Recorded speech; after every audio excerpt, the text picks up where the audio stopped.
Aries after breakup. Akala nyo ba after breakup, iiyak lang si Aries habang buhay?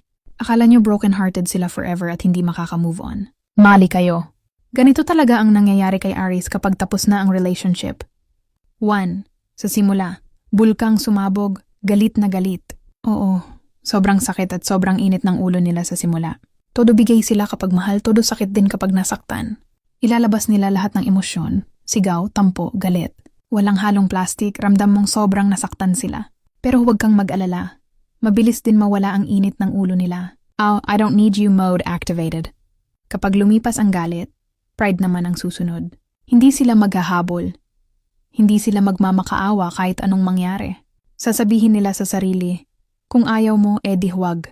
Marami pang iba na mas marunong mag-appreciate sa akin. Ayaw na ayaw nilang magmukhang mahina o desperado.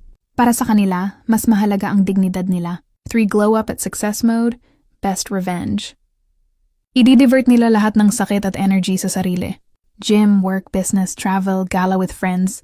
Bibilhin lahat ng gusto nila. Ipapakita nila sa'yo na mas masaya, mas gumanda, gumwapo, at mas successful sila noong nawala ka. Para sa Aries, ang best revenge ay ang mamuhay ng pinakamagandang buhay na kaya mo.